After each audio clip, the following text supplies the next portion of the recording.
Chairman PCB Mohsin Naqvi ने आज एक बड़ा इंपॉर्टेंट डिसीजन किया है और उन्होंने अपने ऑपरेशन क्लीनअप का आगाज कर दिया है और दो पाकिस्तानी क्रिकेटर्स को जो कि पाकिस्तान की टी20 वर्ल्ड कप 2024 की टीम में भी थे, उन पर आज उन्होंने पाबंदी लगा दी है। ये पाबंदी क्या है, किस चीज के लिए है और आने वाले दिनों में किन और क्रिकेटर्स पे इस तरह के बैन लग सकते हैं, इसकी डिटेल्स मैं आपसे शेयर करता हूँ। देखिए, पाकिस्तान क्रिकेट बोर्ड ने जब से पाकिस्तान ने टी20 वर्ल्ड कप 2024 हारा है, तो वो काफ़ी इस बात की डिस्कशन हो रही थी कि बेसिकली प्रॉब्लम कहाँ पे है। तो उनको जो फीडबैक दिया गया उसमें ये कहा गया कि ठीक है, टीम की ग्रुपिंग जो हो रही है, जो पॉलिटिक्स हो रही है, जो एक-दूसरे की लेग पुलिंग हो रही है, वो सारी चीज़ें हैं। मतलब उनसे हम डिनाय नहीं कर सकते कि वो फैक्टर नहीं है, वो सारे फैक्टर हैं। मगर इनके साथ जो एक फैक्टर और सबसे इम्पोर्टेंट उनको बताया गया वो ये था कि पाकिस्तानी क्रिकेटर्स पाकिस्तानी क्रिकेट के बारे में नॉन सीरियस हैं। उनका जो एटीट्यूड है पाकिस्तान के लिए खेलने के लिए वो बस ये है कि हम पार्ट टाइम काम कर रहे हैं। दरअसल हमारा जो असल मकसद है वो पैसा कमाना है, वो हमने एड्स देनी है, वो हमने मॉनेटरी बेनिफिट्स लेने हैं जहाँ से, और पाकिस्तानी क्रिकेट उनके लिए उतनी सीरियस नहीं है, उतनी इम्पोर्टेंट नहीं है। और ये इनके लिए यूँ कहें कि जो एक आखिरी ऑप्शन होता है वो है। तो इस चीज़ को इनको डिस्करेज करने के लिए पीसीबी ने ये डिसीजन लिए हैं। इनमें से जो कुछ डिसीजन में के कुछ पार्ट के ऊपर मुझे कुछ मसाइल भी हैं, मेरे ख्याल में वो ठीक नहीं है। वो क्यों ठीक नहीं है वो भी मैं शेयर करता हूँ, लेकिन पहले आपसे मैं इस डिसीजन की डिटेल शेयर कर लूँ कि ये पीसीबी ने डिसीजन लिया क्या। दरअसल पीसीबी की जो पॉलिसी है वो ये है कि प्लेयर्स को पाकिस्तान की डोमेस्टिक क्रिकेट की इंपॉर्टेंस के लिए अवेलेबल करना है हर सूरत।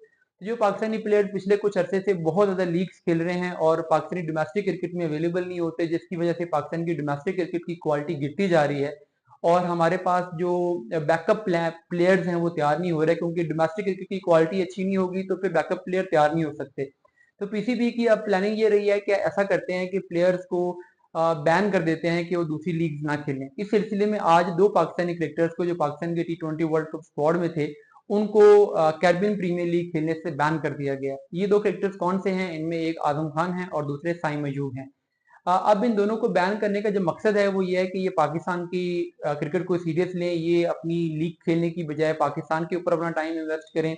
तो इंटेंट तो अच्छी है, इसमें कोई शक नहीं है, मगर इस इंटेंट का नुकसान क्या होगा? देखिए, अगर हम आजम खान का केस लेते हैं तो आजम खान वो प्लेयर हैं जो कि पाकिस्तान के लिए फर्स्ट क्लास क्रिकेट नहीं खेलते। अब पाकिस्तान का डोमेस्टिक सीजन अगर हो रहा हो जिसमें 4 रोजा मैचेस हो रहे हों और उस दौरान कोई लीग हो रही हो, तो आजम खान को अगर आप उस वक्त भी लीग खेलने से रोक देते हैं तो इसका मतलब है आपने उनकी डेवलपमेंट रोक रोक दी, क्योंकि जब प्लेयर्स लीग खेलते हैं तो वहां पे जाहिर है वो कुछ ना कुछ सीखते हैं, इंटरनेशनल कोचेस के पास जाते हैं, इंटरनेशनल प्लेयर से खेलते हैं, तो उनकी लर्निंग होती रहती है। मगर अगर आप उनको रोक देंगे वो करने से तो फिर उनकी लर्निंग रुक जाएगी। अगर आपका मकसद ये है कि डोमेस्टिक में प्लेयर्स आके खेलें तो सिर्फ उन प्लेयर्स को आप एनओसी कैंसिल करें जो कि आपकी डोमेस्टिक खेल सकते हैं, जो 4 डे खेल सकते हैं। इस तरीके से अगर आपका नेशनल टी20 कप हो रहा हो तो चलो ठीक है, उस टाइम पे आप एनओसी कैंसिल कर दो।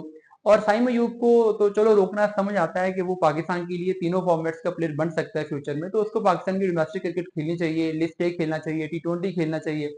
मगर आजम खान के कॉन्टेक्स्ट में ये डिसीजन सही नहीं है। अब आते हैं इस बात पे कि ये जो डिसीजन किए गए हैं ये आगे किन क्रिकेटर्स पे फर्दर अप्लाई हो सकते हैं। देखिए, पाकिस्तान में इमाद वसीम, मोहम्मद आमिर, ये दो क्रिकेटर्स तो पहले ही सेंट्रली कॉन्ट्रैक्ट इन्होंने कॉन्ट्रैक्टेड प्लेयर नहीं है, यानी इन्होंने कॉन्ट्रैक्ट साइन नहीं किया होगा, तो इनके ऊपर तो इस तरह की कोई पाबंदी अप्लाई होगी नहीं। लेकिन जो क्रिकेटर्स कॉन्ट्रैक्ट में हैं जैसे बाबर आजम है, रिजवान है, शाहीन है, हारिस रऊफ हैं, नसीम शाह हैं, इनके ऊपर आगे जाके सख्ती होने वाली है, खास करके शाहीन शाह अफरीदी, नसीम शाह और हारिस रऊफ के ऊपर, क्योंकि इन्होंने लास्ट टाइम भी बहुत सारी लीग खेल रही थी और फिर ये वर्ल्ड कप के पास आके इंजर्ड हो गए थे। तो अब अगर इनके ऊपर इस किस्म के बैन लगते हैं तो एटलीस्ट इनका जो वर्कलोड मैनेज करना है उसके कॉन्टेक्स्ट में ये एक अच्छा डिसीजन होगा। और ये मेरे ख्याल में ये डिसीजन फास्ट बॉलर्स के लिए खासकर पीसीबी को जल्दी कर लेना चाहिए।